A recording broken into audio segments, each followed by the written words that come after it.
Good morning student. நம்ம unit 2 ப்ரோஸில் உள்ள book பேக்கை வந்து நம்ம இப்போ பார்த்துட்ருக்குறோம். அதில் லாஸ்ட்டாக நம்ம வந்து செக்ஷன் இ வரை நம்ம வந்து பார்த்துருக்குறோம். இப்போ செக்ஷன் எஃப்லேருந்து நம்ம வந்து இப்போ பார்ப்போம். அதில் பாருங்கள், look at the words in the box, make new words by adding ly wherever possible. It will not be possible with all the words. அதாவது நம்மளுக்கு இங்கே கீழே கொடுக்கப்பட்டிருக்கிற இந்த வார்த்தைகளுக்கு பின்னாடி ly அப்படிங்கிற அந்த வேர்டை வந்து நம்ம இணைக்கும்போது அது முழுசாக ஒரு சென்டென்ஸ், ஒரு மீனிங் தரணும். அது எந்தெந்த வார்த்தைகளுக்கு பின்னாடி நம்ம இணைச்சா அது மீனிங் தருமோ அந்த வார்த்தைகளுக்கு பின்னாடி அவங்க இணைக்க சொல்லியிருக்கிறாங்க. அதான் it will not be possible with all the words. எல்லா வார்த்தைகளுக்கு பின்னாடியும் நினச்சா அது மீனிங் தராது. மீனிங் தரக்கூடிய வார்த்தைகளுக்கு பின்னாடி இந்த ly அவங்க இணைக்க சொல்லியிருக்கிறாங்க. கவனிங்க, ஃபஸ்ட்டு என்னெல்லாம் கொடுத்துருக்குன்னா லோன். இப்போது லோனுக்கு பின்னாடி நம்ம வந்து ly சேர்க்கலாம். அதில் லோனுக்கு பின்னாடி ly சேர்க்கும்போது அது என்னாகும்? லோன்லி அப்படின்னா தனிமையான அப்படின்னு அர்த்தம். அதுக்கப்புறம் பார்த்திங்கன்னா பிளாசமுக்கு பின்னாடி நம்ம வந்து ly சேர்த்தா அது ஒரு மீனிங் தராது. பிளாசம் அப்படின்னா பூக்கிறது, இல்லைன்னா அரும்புறது, மலர்றது அப்படிங்கிற ஒரு மீனிங் வரும். பிளாசம் அதுக்கு பின்னாடி நம்ம ly சேர்த்தா அது மீனிங் தராது. அதுக்கு அடுத்து பார்த்திங்கன்னா நெக்ஸ்ட்டு ஃபெர்டைல் அப்படின்னா என்னென்னா வளமான. இந்த வளமான அதுக்கு பின்னாடி நம்ம வந்து ly சேர்க்க முடியாது. அதனால் அதுலேயும் ly வராது. அதுக்கு அடுத்து பாருங்கள் விகோரஸ் அப்படின்னா ரொம்ப ஒரு பயங்கரமான, பயம் நிறைந்த அப்படிங்கிற மாதிரி ஒரு மீனிங். அதுக்கு பின்னாடி நம்ம ly சேர்க்கலாம், விகோரியஸ்லி. அதுக்கு அடுத்து பிளேஸ்க்கு பின்னாடி ly சேர்க்க முடியாது. அதுக்கு அடுத்து பாருங்கள் கான்ஸ்டன்ட் எப்போதும், கான்ஸ்டன்ட்லி எப்பொழுதும் அப்படின்னு அர்த்தம். அதுக்கு பின்னாடி கான்ஸ்டன்ட்லி ly சேர்க்கலாம். அதுக்கப்புறம் ஃபோர்த் ஒன் பாருங்கள், ஸ்ட்ராங்க்கு அடுத்து நம்ம ஸ்ட்ராங்லி சேர்த்துக்கலாம். அதுக்கு முன்னாடி கம்ப்ளீட் இருக்குது. கம்ப்ளீட்டுக்கு முன்னாடி நம்ம வந்து ly சேர்க்கலாம், கம்ப்ளீட்லி. அதுக்கப்புறம் ஸ்ட்ராங்லி சேர்த்துக்கலாம். அப்புறம் ஃபிஃப்த் ஒன் அன்லைக்லி சேர்த்துக்கலாம், ly சேர்க்கலாம். அப்புறம் சிக்ஸ்த்து ஒன் கிரேட்லி நம்ம ly அதில் நம்ம சேர்த்துக்கலாம். அப்புறம் பார்த்திங்கன்னா கிராஸ்க்கு வந்து கிராஸ்லி ஆட் பண்ணிடலாம். அப்புறம் லாஸ்ட்டாக பாருங்கள் இமீடியட்லி அப்படிங்கிறது நம்ம ly சேர்த்துக்கலாம். ப்ராடுக்கு அடுத்து ly வராது நம்மளுக்கு.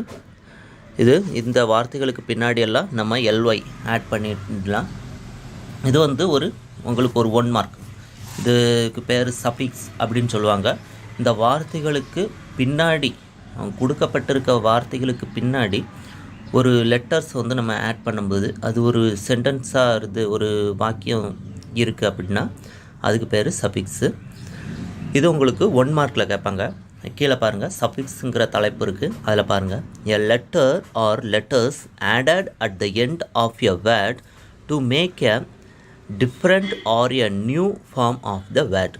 அதாவது ஒரு லெட்டர் வந்து ஒரு வார்த்தைக்கு பின்னாடி அணைச்சி அந்த வார்த்தை வந்து ஒரு புதுவிதமான ஒரு அர்த்தம் தந்துச்சு அப்படின்னா அதுக்கு பேர் சஃபிக்ஸ். அந்த கொடுக்கப்பட்டிருக்கிற வார்த்தைக்கு பின்னாடி ஒரு வேர்டை இணைக்கும் போது அது புதுவிதமான ஒரு மீனிங் தந்துச்சுன்னா அதுக்கு பேர் சஃபிக்ஸு. இது உங்களுக்கு 1 மார்க்கில் சஃபிக்ஸ் அப்படிங்கிற தலைப்பில் உங்களுக்கு 1 மார்க்குக்கு வரும். இந்த லோன்லியை வச்சு நீங்கள் கொஞ்சம் படித்து வச்சுக்கோங்க.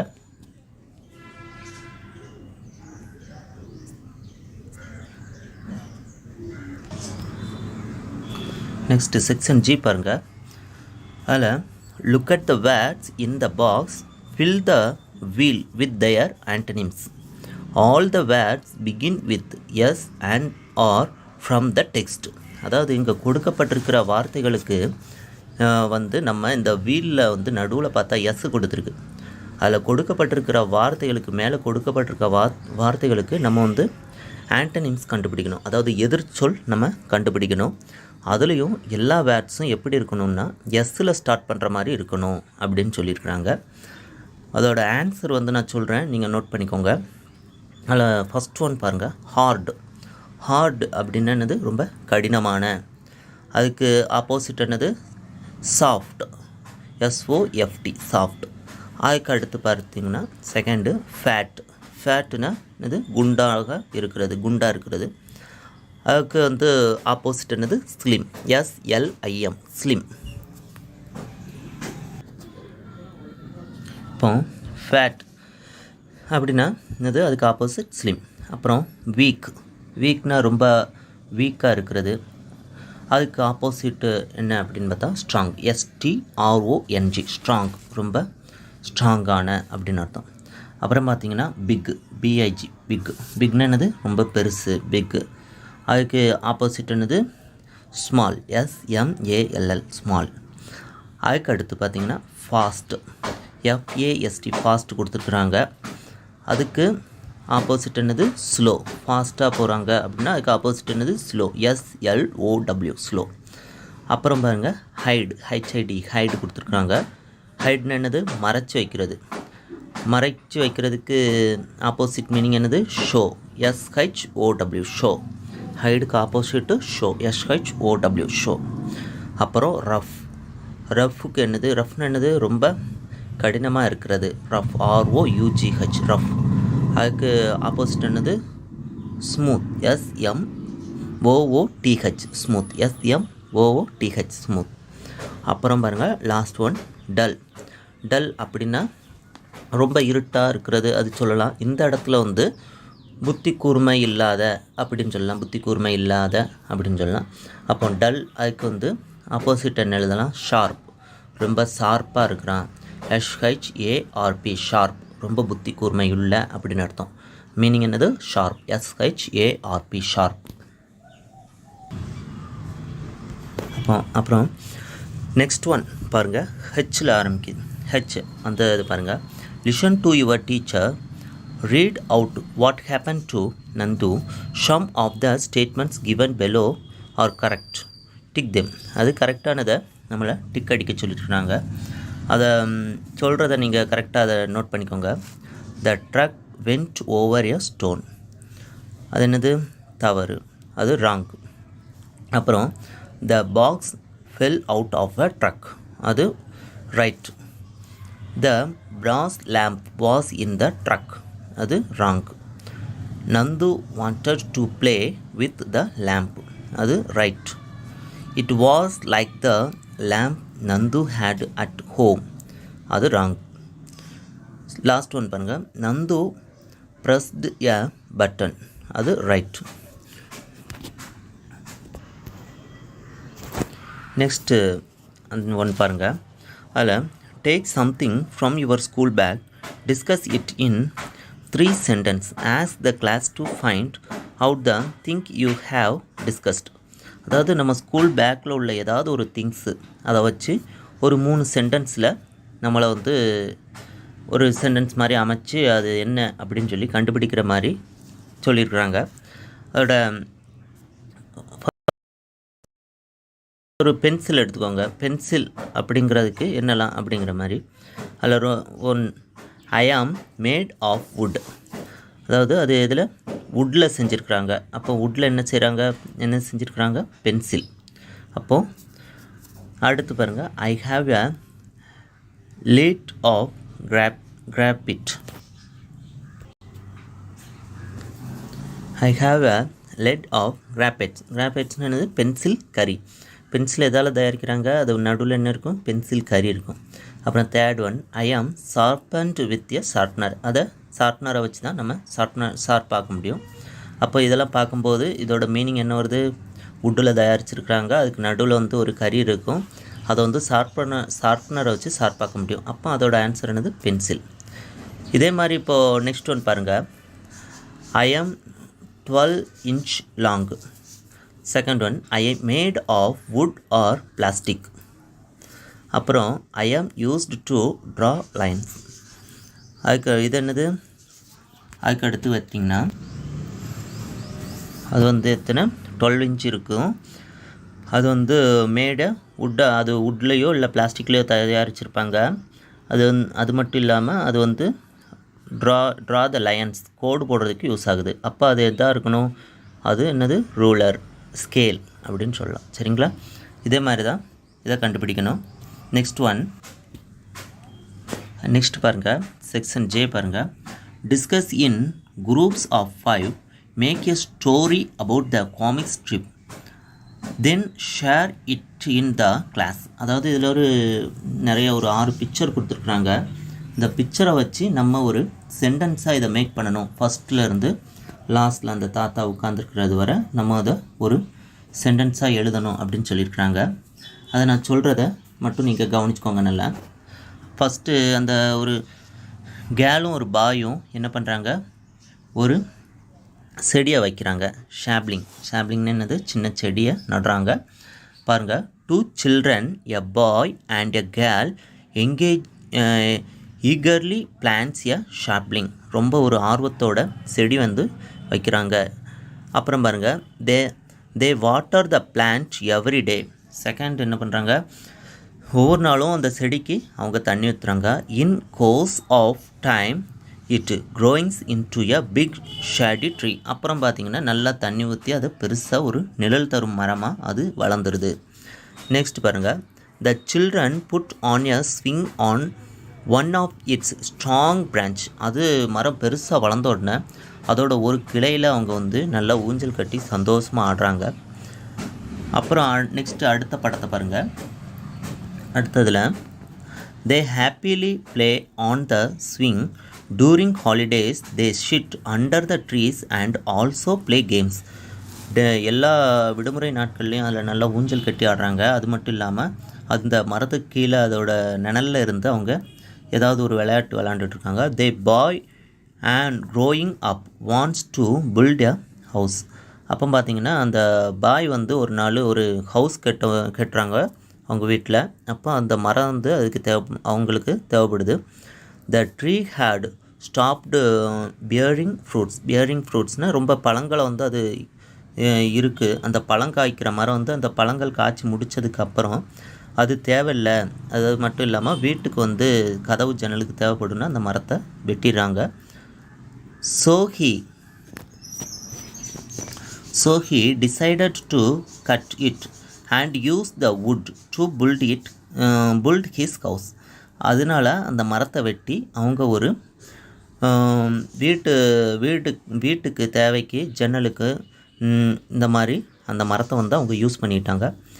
தேர் grandfather sits on the stump. அந்த கடைசி படத்தை பாருங்கள். அந்த வெட்டப்பட்டிருக்கிற அந்த ஸ்டெம்ப், அந்த மரத்தடியில் வந்து அவங்க தாத்தா உட்காந்துட்டு ரொம்ப ஃபீல் பண்ணுறாங்க.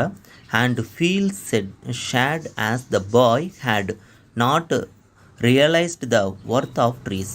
அதில் உட்காந்துட்டு அவங்க தாத்தா வந்து அந்த மரத்தோட உண்மையானது என்னெல்லாம் தரும், இந்த மரத்தோட உண்மையான ஒரு விஷயத்தை பற்றி தெரியாமலே இந்த மரத்தை வெட்டிட்டாங்களே அப்படின்னு சொல்லிட்டு அவங்க தாத்தா அந்த மரத்தை அடியில் உட்காந்து ரொம்ப ஃபீல் பண்ணுறாங்க. அப்புறம் கவனிங்க, உங்களுக்கு பேஜ் நம்பர் 119 வந்து பிக்டோகிராமர் அப்படிங்கிற ஒரு கிராமர் கொடுத்துருக்குறாங்க. அதை பற்றி நம்ம இப்போ பார்ப்போம். கவனிங்க, அதில் எ sentence begins with a capital letter and ends with a full stop or a question mark or and exclamation mark. அதாவது ஒரு சென்டென்ஸ் வந்து எப்படி இருக்கணும் அப்படின்னா, முதல்ல ஒரு கேபிட்டல் லெட்டரில் ஆரம்பிச்சிருக்கணும், முடிவில் ஒரு ஃபுல் ஸ்டாப் இருக்கணும், இல்லைன்னா ஒரு கொஸ்டின் மார்க் இருக்கணும், இல்லைன்னா ஒரு எக்ஸ்க்ளமேஷன் மார்க் இருக்கணும். இந்த மாதிரி இருந்துச்சுன்னா அது ஒரு சென்டென்ஸ். இது வந்து உங்களுக்கு இதே சென்டென்ஸை உங்களுக்கு ஒரு 1 மார்க்கில் கூட உங்களுக்கு கேட்கலாம். அந்த ஏக்கு அடுத்தாப்பில் அந்த சென்டென்ஸ் இருக்குது, அதை மட்டும் எடுத்துகிட்டு அதில் டேஸ் கொடுத்து a dash begins with a capital letter and ends with a full stop or a question mark or and exclamation mark அப்படின்னு சொல்லி கொடுத்துருந்தாங்கன்னா அந்த டேஸில் நீங்கள் சென்டென்ஸ் அப்படின்னு மட்டும் எழுதுனா உங்களுக்கு 1 மார்க். இதையே உங்களுக்கு ஒரு 1 மார்க்காக கூட கேட்கலாம். அப்புறம் பாருங்கள், section 7 a sentence A sentence can do 4 things. ஒரு சென்டென்ஸ் ஒரு வாக்கியம் வந்து இருக்கணும் அப்படின்னா அது வந்து ஒரு 4 வகையான ஒரு 4 திங்ஸ் வந்து ரொம்ப முக்கியம் அப்படின்றாங்க. அதாவது என்ன அப்படிங்கிற பார்ப்போம். கவனிங்க, அதாவது ஒரு சென்டென்ஸ்னால் என்ன அப்படின்னு கொடுத்துருக்காங்க. இதை தமிழில் வந்து சென்டென்ஸ்னால் ஒரு வாக்கியம் அப்படின்னு சொல்கிறோம். அதை அந்த வாக்கியம்னா என்ன அப்படிங்கிறத இங்கிலீஷில் கொடுத்துருக்குறாங்க. கவனிங்க, when a sentence is a statement, it gives a fact or an opinion and we end it with a full stop. அதாவது ஒரு ஃபேக்ட், ஒரு உண்மையை சொல்கிற மாதிரியும் அப்புறம் ஒருத்தங்களோட ஒரு ஒப்பீனியனை சொல்கிற மாதிரியோ, அது மட்டும் இல்லாமல் அதோட எண்டில் ஒரு ஃபுல் ஸ்டாப் இருக்கணும். இப்படி இருந்துச்சுன்னா தான் அது வந்து என்ன அப்படின்னு பார்த்தா ஒரு ஸ்டேட்மெண்ட் அப்படின்னு சொல்கிறாங்க.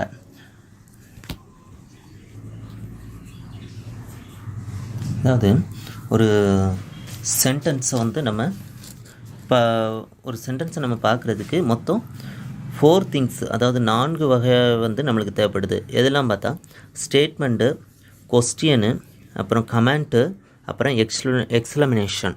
இது 4 சேர்ந்தது தான் ஒரு சென்டென்ஸ். இது ஒவ்வொன்றும் ஒவ்வொரு சென்டென்ஸை வந்து உருவாக்கும் அப்படின்னு சொல்கிறாங்க. அதில் தான் நம்ம இப்போது ஸ்டேட்மெண்ட், அதாவது ஒரு சென்டென்ஸ்னால் என்ன, ஒரு ஸ்டேட்மெண்ட்டை கொடுக்குறது, அந்த சென்டென்ஸ்னால் என்ன அப்படிங்கிறத நம்ம பார்த்துட்ருக்கோம். அதில் when a sentence is a statement, it gives a fact or an opinion and we end it with a full stop. இது ஒரு உண்மையை சொல்கிற மாதிரியோ இல்லைன்னா ஒருத்தங்களோட ஒப்பீனியனை சொல்கிற மாதிரியோ இருக்கலாம். முடிவில் ஒரு ஃபுல் ஸ்டாப் வரும் அப்படின்றாங்க. கீழே அதுக்கு ஒரு எக்ஸாம்பிள் கொடுத்துருக்குறாங்க பாருங்கள். டக் ஸ்விம் இன் வாட்டர். அதாவது வாத்து வந்து இதில் நீரில் வந்து நீந்தும். அது வந்து ஒரு உண்மையான ஒரு ஃபேக்ட்டு. அது மட்டும் இல்லாமல் முடிவில் ஒரு ஃபுல் ஸ்டாப் இருக்குது. இந்த மாதிரி ஒரு வார்த்தையை, ஒரு வாக்கியத்தை முழுமையாக சொல்கிறது பேர் தான் உண்மையான ஒரு நிகழ்வை வந்து ஒரு சென்டென்ஸாக சொல்கிறது வந்து என்னது, ஸ்டேட்மெண்ட் அப்படின்னு சொல்கிறாங்க. நெக்ஸ்ட் ஒன் பாருங்கள், செகண்ட் ஒன் பாருங்கள். when a sentence asks a question, we end it with a question mark. அதாவது கொஸ்டின் வாக்கியம், அதாவது ஒரு வினா வாக்கியம். கொஸ்டின் அப்படின்னா ஒரு வினா வாக்கியம் அப்படின்னா என்ன அப்படின்னு பார்த்தீங்கன்னா, ஒரு கேள்வியை கேட்குற மாதிரி மட்டும் இல்லாமல் அதோட முடிவில் ஒரு கொஸ்டின் மார்க் இருக்கணும். அப்படி இருந்துச்சுன்னா தான் அது வந்து என்னது, கொஸ்டின் சென்டென்ஸ், அதாவது ஒரு வினா வாக்கியம் அப்படின்னு சொல்லி ஆகும். ஒரு கொஸ்டினை கேட்கும்போது அதோட முடிவில் ஒரு வினா வந்து கேட்குற மாதிரி இருக்கணும். அது அடுத்து பாருங்கள், இது வந்து எப்படி வரும் அப்படின்னு பார்த்தீங்கன்னா, அது ஒரு கொஸ்டின் கேட்குற மாதிரி இல்லாமல் அதோட முடிவில் ஒரு கொஸ்டின் மார்க்கு இருந்தால் அது வந்து கொஸ்டின் வாக்கியம் அப்படின்னு சொல்லி ஒரு வினா வாக்கியம் அப்படின்னு சொல்லலாம். அதை பாருங்கள், அதிலே ஒரு 1 மார்க் கூட நம்ம வந்து கேட்குறதுக்கு வாய்ப்பு இருக்குது. எப்படின்னு பார்த்தீங்கன்னா, when a sentence asks a question, when a sentence asks a dash அப்படின்னு சொல்லி கேட்டாங்க அப்படின்னா, அந்த டேஸில் நம்ம என்ன எழுதணும், கொஸ்டின் அப்படின்னு எழுதிட்டாலே அதுக்கு 1 மார்க். இது வந்து ஒரு 1 மார்க்கில் உங்களுக்கு கேட்குறதுக்கு வாய்ப்பு இருக்குது. when a sentence asks a dash அப்படின்னு கேட்டாங்கன்னா அதில் கொஸ்டின் அப்படின்னு மட்டும் எழுதுனா உங்களுக்கு 1 மார்க். அதில் கீழே அவங்க ஒரு எக்ஸாம்பிள் கொடுத்துருக்காங்க பாருங்கள். வாட் டு யூ வாண்ட், உனக்கு என்ன விருப்பம், இல்லைன்னா உனக்கு என்ன வேணும் அப்படின்னு சொல்லி கூட கேட்கலாம். அதோட முடிவில் ஒரு கொஸ்டின் மார்க் வந்திருக்கு. அப்போ இந்த மாதிரி ஒரு கொஸ்டின் மார்க் வர்ற மாதிரி ஒரு சென்டென்ஸ் வந்துச்சு அப்படின்னா அது வந்து கொஸ்டின் சென்டென்ஸ், அதாவது வினா வாக்கியம் அப்படின்னு சொல்லலாம். நெக்ஸ்ட் ஒன் பாருங்கள். அதில் when a sentence make a request or gives an instruction or a command, we end it with a full stop. அதாவது இந்த மாதிரி ஒரு வாக்கியம் வந்து அமைஞ்சிச்சின்னா, அதாவது ஒரு சென்டென்ஸ் வந்து ஒரு ரிக்வெஸ்ட் பண்ணி கேட்குற மாதிரியோ இல்லைனா ஒரு இன்ஸ்ட்ரக்ஷன் கொடுக்குற மாதிரியோ இல்லைனா ஒரு கமெண்ட் பண்ணுற மாதிரி அமைஞ்சிச்சு அப்படின்னா அது வந்து ஒரு கமெண்ட், அதாவது ஒரு தமிழில் ஒரு கட்டளை வாக்கியம் அப்படின்னு சொல்லி சொல்லலாம். இதை வந்து நம்ம 2 வகையாக சொல்லலாம். ஒன்று கட்டளை வாக்கியம் அந்த மாதிரி கூட சொல்லலாம். இல்லை அப்படின்னா ஏவல் வாக்கியம் அப்படின்னு கூட தமிழில் நம்ம 2 வகையாக கூட சொல்லலாம். எக்ஸாம்பிளுக்கு பாருங்கள், ப்ளீஸ் பண்ணி கேட்குறது, இல்லைனா ஆர்டர் போட்டு ரொம்ப ஆர்டராக சொல்கிறது, இந்த மாதிரி ஒரு சென்டென்ஸ் அமைஞ்சுன்னா அதுதான் என்னென்னா ஒரு கமெண்ட், அதாவது ஒரு கட்டளை வாக்கியம் அப்படின்னு சொல்கிறாங்க. எக்ஸாம்பிளுக்கு ஒரு ரிக்வெஸ்ட் பண்ணி கேட்குற மாதிரி ஒரு சென்டென்ஸை கேளுங்க. Please give me a pen, எனக்கு உங்கள் பெண்ணை தர முடியுமா அப்படின்னு சொல்லிட்டு ரொம்ப ஒரு பணிவாக கேட்குறது. இப்படி கேட்டால், இந்த மாதிரி கேட்டால் அது வந்து என்னது ஒரு கட்டளை வாக்கியம், ஒரு கமெண்ட் அப்படின்னு சொல்லலாம். அதே நேரத்தில் இன்ஸ்ட்ரக்ஷன், அதாவது ஒரு இன்ஸ்ட்ரக்ஷன் சொல்கிற மாதிரியும், ஒரு ரிக்வெஸ்ட்டாக கேட்குற மாதிரியும் கேட்கலாம். அதுக்கப்புறம் இன்ஸ்ட்ரக்ஷன் சொல்கிற மாதிரி, கோ திஸ் வே, இந்த வழியாக போ அப்படின்னு சொல்கிற மாதிரி அமையலாம். இல்லைனா கமெண்ட், நம்மளோட ஹையர் ஆஃபீஸர்ஸ் வந்து நம்மக்கிட்ட க்ளோஸ் த டோர், அந்த கதவை அடைச்சிட்டு போங்க, டோன்ட் மேக் நாய்ஸ், சத்தம் போடாங்க, இந்த மாதிரி நம்மளை வந்து ஒரு கமெண்ட் பண்ணுற மாதிரி அமைஞ்சிச்சினாலும் அது வந்து ஒரு கட்டளை வாக்கியம்தான். அதாவது ஒரு ரிக்வெஸ்ட் பண்ணுற மாதிரி இருக்கலாம், இல்லைனா இன்ஸ்ட்ரக்ஷன் கொடுக்குற மாதிரி இருக்கலாம், இல்லைனா கமெண்ட் கொடுக்குற மாதிரி இருக்கலாம். இந்த மாதிரி ஒரு சென்டென்ஸ் அமைஞ்சிச்சு, ஒரு ரிக்வெஸ்ட் கொடுக்குற மாதிரியோ, ஒரு இன்ஸ்ட்ரக்ஷன் கொடுக்குற மாதிரியோ, ஒரு கமெண்ட் பண்ணுற மாதிரியோ ஒரு சென்டென்ஸ் வந்துச்சு அப்படின்னா, அந்த சென்டென்ஸோட முடிவில் ஒரு ஃபுல் ஸ்டாப் வந்துச்சு அப்படின்னா அது வந்து என்ன அப்படின்னு பார்த்தா அது கட்டளை வாக்கியம், கமெண்ட்ஸ் அப்படின்னு சொல்லலாம். எக்ஸாம்பிளுக்கு டேக் திஸ் ரோடு அப்படின்னு சொல்கிறாங்க, இந்த ரோட்டில் போங்க, இது வந்து என்னது ஒரு கட்டளை வாக்கியம்தான், ஒரு கமெண்ட் அப்படின்னு சொல்லலாம். அதுக்கு அடுத்து பார்த்திங்கன்னா நெக்ஸ்ட்டு பார்த்தீங்கன்னா when a sentence express surprise, wonder or some strong emotion, we end it with an explanation mark.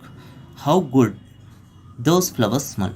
அதாவது ஒரு சென்டென்ஸ், அதாவது ஒரு சென்டென்ஸ் வந்து ஒரு சர்ப்ரைஸை சொல்கிற மாதிரியோ, இல்லைன்னா ஒரு வண்டர், ஒரு அதிசயத்தை வந்து சொல்கிற மாதிரியோ, இல்லைன்னா ஒரு ஸ்ட்ராங் எமோஷன், இந்த மாதிரி ஒரு கூடுதலான ஒரு உணர்ச்சியை பற்றி வெளியில் சொல்கிற மாதிரி ஒரு சென்டென்ஸ் அமைஞ்சாலோ, அதாவது ஒரு சர்ப்ரைஸையோ, இல்லைன்னா ஒரு அதிசயத்தை பற்றி சொல்கிற மாதிரியோ, இல்லைன்னா ஒரு ஸ்ட்ராங் எமோஷனை பற்றி ஒரு சென்டென்ஸு சொல்கிற மாதிரி அமைஞ்சு அதோட முடிவில் ஒரு ஆச்சரியக்குறி, அதாவது எக்ஸ்ப்ளனேஷன் மார்க் இருந்துச்சு அப்படின்னா அதுக்கு பேர் தான் என்னென்னா எக்ஸ்ப்ளனேஷன் சென்டென்ஸ் அப்படின்னு சொல்கிறாங்க.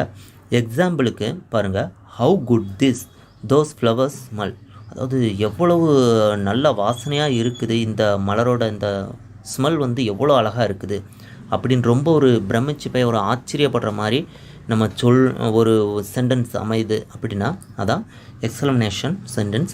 முடிவில் வந்து ஒரு ஆச்சரியக்குறி, ஒரு எக்ஸ்ப்ளனேஷன் மார்க் வந்து அதில் இருக்கும். அப்படி இருந்துச்சுன்னா அது வந்து எக்ஸ்ப்ளனேஷன் சென்டென்ஸ், ஒரு எக்ஸ்ப்ளனேஷன் சென்டென்ஸ் அப்படின்னு சொல்லி அதை சொல்லலாம். அப்புறம் பார்த்திங்கன்னா இது மட்டும் இல்லாமல் ஒரு சென்டென்ஸ் வந்து நம்ம ஒரு சென்டென்ஸை பற்றி பார்த்துட்ருக்கோம். இந்த சென்டென்ஸை வந்து அமைக்கணுன்னா மொத்தம் ஒரு 4 வகையான ஒரு இது வந்து நம்மளுக்கு தேவைப்படுது ஒரு சென்டென்ஸை மேக் பண்ணுறதுக்கு. அது வந்து என்னெல்லாம் அப்படின்னு பார்த்தோன்னா, ஸ்டேட்மெண்ட், ஒரு செய்தி வாக்கியம். அதுக்கப்புறம் ஒரு சென்டென்ஸ் எப்படிலாம் இருக்கும் அப்படின்னு பார்த்தா, ஒரு ஸ்டேட்மெண்ட்டாக ஒரு செய்தி வாக்கியமாக இருக்கலாம், இல்லைன்னா கொஸ்டின் கூட இருக்கலாம், ஒரு வினா வாக்கியமாக இருக்கலாம். அப்புறம் கமெண்ட், ஒரு கட்டளை வாக்கியமாக இருக்கலாம், அல்லது எக்ஸ்ப்ளனேஷன், கடைசியாக பார்த்த இந்த உணர்ச்சி வாக்கியமாக இருக்கலாம். இந்த 4 சேர்ந்து தான் ஒரு சென்டென்ஸை மேக் பண்ணும். இந்த 4ல் எப்படினாலும் ஒரு சென்டென்ஸ் அமையலாம் அப்படின்னு சொல்லி ஒரு சென்டென்ஸ் பேட்டர்னு, ஒரு சென்டென்ஸை பற்றி நம்மளுக்கு சொல்லியிருக்கிறாங்க. அதனால் ஒரு சென்டென்ஸை மேக் பண்ணுறதுக்கு நம்மளுக்கு இந்த 4மே நம்மளுக்கு வந்து ரொம்ப முக்கியமான ஒன்றா இருக்குது. அப்புறம் நெக்ஸ்ட் ஒன் பாருங்கள்,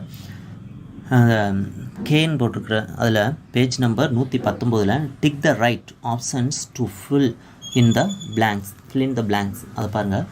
first one, dash a beautiful flower. அதில் first one a, how, who, அப்புறம் வாட், ஹரி அப்படின்னு கொடுத்துருக்காங்க.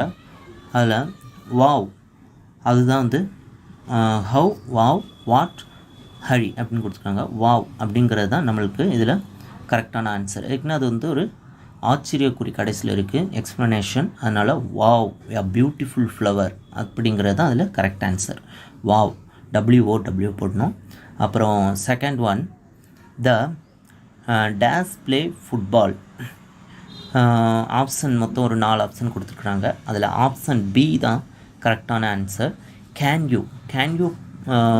யூ ப்ளே ஃபுட்பால் அப்படிங்கிறது தான் கரெக்ட் ஆன்சர். அப்புறம் தேர்ட் ஒன் பாருங்கள், days did you go yesterday. அதில் ஏபிசிடின்னு சொல்லி 4 ஆன்சர் கொடுத்துருக்காங்க. அதில் where did you go yesterday, நாளைக்கு நீ எங்கே போகிற அப்படிங்கிற மாதிரி ஒரு கொஸ்டின் மார்க் இருக்குது. அப்போ வேர் அப்படிங்கிறது தான் கரெக்டான ஆன்சர். அப்புறம் ஃபோர்த் ஒன் பாருங்கள், ஃபோர்த் ஒன் பேஜ் நம்பர் 120ல் fourth one, dash us go for a walk. அதாவது எப்போதுமே ஆஸ் அப்படிங்கிற ஒரு வார்த்தை வந்துட்டுனா அதுக்கு முன்னாடி மேக்ஸிமமாக பார்த்தால் வந்து லெட்டு தான் ஆன்சராக வரும். லெட் தான் அதில் answer. Let us go for a walk, நம்ம கொஞ்சம் நடந்துட்டு வரலாமா, let us go for walk அப்படின்னு சொல்லலாம். லெட்டு தான் அதில் ஆன்சர். அப்புறம் ஃபிஃப்த் ஒன் பாருங்கள், dash like to play hide and seek. Hide and சீக்னு என்னது, கண்ணை ஒளிஞ்சு விளையாடுறது. அதில் வந்து மொத்தம் 4 ஆப்ஷன் இருக்குது. அதில் சி தான் அதோட correct answer. I like to play hide and seek.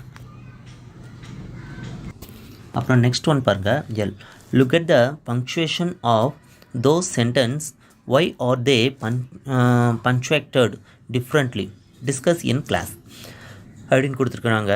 அதில் மொத்தம் 4 ஆப்ஷன் கொடுத்துருக்குறாங்க. அது பாருங்கள், அதோட ஆன்சர் நீங்கள் வந்து நோட் பண்ணிக்கோங்க. First one always felt like dreaming close to him. இது வந்து என்னது, சில உண்மைகளை சொல்லுது. அப்போ one always felt like a drawing close to him. அதுக்கு ஆன்சர் வந்து ஸ்டேட்மெண்ட் ஆஃப் ஃபேக்ட். இந்த ஸ்டேட்மெண்ட் வந்து என்னது, ஒரு உண்மையை தெரிவிக்குது. அப்போ தேர்ஃபோர் ஃபுல் ஸ்டாப், அதோட முடிவில் ஒரு ஃபுல் ஸ்டாப் இருக்குது. இது வந்து என்னது, ஒரு ஸ்டேட்மெண்ட். அப்புறம் நெக்ஸ்ட் ஒன் பாருங்கள், second one, but no one ever comes here. இதோட எண்டில் வந்து என்னது, எக்ஸ்ப்ளனேஷன் மார்க் இருக்குது. அப்போ இது வந்து என்னது, ஒரு explanation sentence. But no one can ever come here அப்படிங்கிறது அதோட முடிவில் ஒரு எக்ஸ்ப்ளனேஷன் மார்க் இருக்குது. அப்போ இது வந்து என்னது, ஒரு எக்ஸ்ப்ளனேஷன் சென்டென்ஸ், ஒரு ஆச்சரியப்படுற மாதிரி ஒரு சென்டென்ஸ். தேர்ட் ஒன் பாரு, who is going to see them. Question, அது லாஸ்ட்டில் ஒரு கொஸ்டின் மார்க் இருக்குது. கொஸ்டின் மார்க் இருந்தாலே அது என்னது, இன்டராகேட்டிவ், அதாவது ஒரு இன்ட்ராகேட்டிவ் சென்டென்ஸ். அப்புறம் ஃபோர்த் ஒன், கம் ஹியர் அது வந்து என்னது, ஒரு இம்பேரக்டிவ், அது ஒரு இம்பேரட்டிவ் சென்டென்ஸ், அதாவது ஒரு கமாண்ட் கொடுக்குற மாதிரி இருக்குது. நம்மளோட ஹையர் அத்தாரிட்டியோ இல்லைன்னா நம்மளுக்கு வயசில் கூடினவங்களோ நம்மளும் வந்து ஒரு ஆர்டர் போடுற மாதிரி இருக்குது. அப்போ கம் ஹியர், அப்போ வந்து அது ஒரு கமாண்ட், அது இம்பேரட்டிவ் சென்டென்ஸ். அப்புறம் நெக்ஸ்ட் ஒன் பாருங்கள், நெக்ஸ்ட் ஒனில் look at the punctuation, work in pairs. அதில் பாருங்கள், section M, work in pairs and share the sentence to each other. Do you hear any difference in the way it is spoken. Discuss and share with the class. Discuss the difference in the meaning of the sentence. அதில் பாருங்கள், மொத்தம் ஒரு 4 option கொடுத்துருக்குறாங்க. அதோட answer நான் சொல்கிறேன், நீங்கள் note பண்ணி வச்சுக்கோங்க. This is a banyan tree. இது என்னது, ஒரு ஸ்டேட்மெண்ட் ஆஃப் ஃபேக்ட். அதுக்கு ஆப்போசிட்டில் என்ன எழுதணும், ஸ்டேட்மெண்ட் ஆஃப் ஃபேக்ட்னு எழுதணும். Second one, is this a banyan tree. இது ஒரு ஆலமரமா அப்படின்னு கேட்டுருக்கு. அப்போ அது என்னது, கொஸ்டின் மார்க். இன்டராகேட்டிவ், அது வந்து ஆப்போசிட்டில் நீங்கள் என்ன எழுதணும், இன்டராகேட்டிவ். அதுக்கப்புறம் third one, what a beautiful banyan tree. எவ்வளோ ஒரு அழகான ஒரு ஆலமரம். அப்போ அது வந்து அதோட பிரமிப்பை சொல்லுது. அப்போ அது என்னது, எக்ஸலமேட்டிவ், அது வந்து என்னது, ஒரு ஆச்சரியக்குறி இருக்குது. அப்புறம் fourth one, look at this banyan tree. இந்த பேனியன் ட்ரீயை பாரு அப்படின்னு சொல்லி ஆர்டர் போடுறாங்க. அப்போ அது என்னது, இம்பேரட்டிவ் சென்டென்ஸ். அதில் என்ன 119ல் வந்து பேஜ் நம்பர், அதே பேஜில் லாஸ்ட் ஒன் பாருங்கள், செக்ஷன் எண்ணில்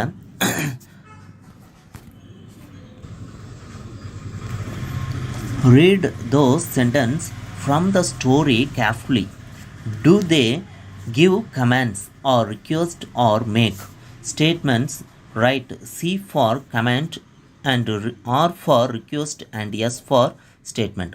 அதாவது எஸ்னா அதில் ஒரு எஸ், ஆர், சி அப்படின்னு சொல்லிட்டு 3 ஆப்ஷன் கொடுத்துருக்குறாங்க. எஸ்னா என்னது ஸ்டேட்மெண்ட்டு, அப்போ ஆர்னா என்னது ரிக்வெஸ்ட்டு, சினா கமெண்ட். அதுக்கு வந்து நம்ம கரெக்டான ஆப்ஷன் வந்து நம்ம எடுத்து எழுதணும் அப்படின்னு சொல்லிட்டு அதுக்கு நேராக இப்போ ஸ்டேட்மெண்ட்னா எஸ் மட்டும் போட்டால் போதும், கமெண்ட்னா சி மட்டும் போட்டால் போதும், ரிக்வெஸ்ட்னா ஆர் மட்டும் போட்டால் போதும் அப்படின்னு சொல்கிறாங்க. அப்போது ஃபஸ்ட்டு ஒன் பாருங்கள், த டென்டல் மூவ்டு டுவேர்ட்ஸ் கிராண்ட்ஃபாதர். அது ஃபஸ்ட் ஒன் என்னது எஸ், அது வந்து என்னது ஒரு ஸ்டேட்மெண்ட், அப்போ எஸ் மட்டும் போடுங்க. Second one, I want a roof over my head. அது என்னது ஒரு ஸ்டேட்மெண்ட் தான், அது வந்து எஸ், அதுக்கும் எஸ் போட்டுக்கோங்க. Third one, please to not cut trees. நீங்கள் வந்து ட்ரீஸை வந்து கட் பண்ணக்கூடாது அப்படின்னு சொல்கிறாங்க. அப்போ அது என்னது ரிக்வெஸ்ட், ஒரு கமெண்ட், அது வந்து என்னது ரிக்வெஸ்ட், ஆர் போடணும். அப்புறம் fourth one, we spend the whole day planting saplings. அதாவது fourth one, we spend the whole day planting saplings. ஒரு நாள் முழுதும் அவங்க வந்து செடிகளை நட்டுட்டு இருந்தாங்க அப்படின்னு சொல்கிறாங்க. அப்போ ஃபோர்த் ஒன் என்னது ஒரு ஸ்டேட்மெண்ட், எஸ் போடணும். அப்புறம் fifth one, will you please remove the trees growing on the wall. Will you please removing the trees growing on the wall. அப்போ அது என்னது ஒரு கமெண்ட், ப்ளீஸ் அப்படி வந்துருக்கு. ஒரு ரிக்வெஸ்ட் பண்ணி கேட்டாலே அது வந்து என்னது ஒரு கமெண்ட் தான். அப்போ அதில் வந்து நம்ம சி போடணும். அப்புறம் sixth one, there was a forest on the island. There was a forest on the island. அப்போ சிக்ஸ்த் ஒன் என்னது ஒரு ஸ்டேட்மெண்ட், ஒரு ஸ்டேட்மெண்ட் தான், அது எஸ் போடணும். அப்புறம் செவன்த் ஒன் பாருங்கள், go to the river bed. Go to the river bed ஒரு கமெண்ட், ஒரு ஆர்டர் போடுற மாதிரி இருக்குது. அப்போது அது வந்து என்னது சி, கமெண்ட். அப்புறம் எயித் ஒன் பாருங்கள், the island was a green paradise. பேரடைஸ்னு என்னது சொர்க்கம். அப்போ island was a green paradise, அது வந்து ஒரு ஸ்டேட்மெண்ட், எஸ் போடுங்க. அப்புறம் ninth one, grow more trees. Ninth one பாருங்கள், grow more trees to protect nature. அப்போ அது வந்து என்னது க்ரோ மோர் ட்ரீஸ், நிறைய மரங்களை வந்து வளர்க்கணும் அப்படின்னு சொல்லி ஆர்டர் போடுறாங்க. அப்போ அதை வந்து ஆர்டர் போடுறது சி, கமெண்ட், சி போடணும். அப்புறம் tenth one, grandfather's dream had come true. அது வந்து என்னது ஒரு சென்டென்ஸ், கிராண்ட்ஃபாதரோட கனவு வந்து நினைவாயிட்டு அப்படின்னு சொல்கிறாங்க, ஒரு சென்டென்ஸ், அவ்வளோதான், அது ஒரு ஸ்டேட்மெண்ட், எஸ் போடணும்.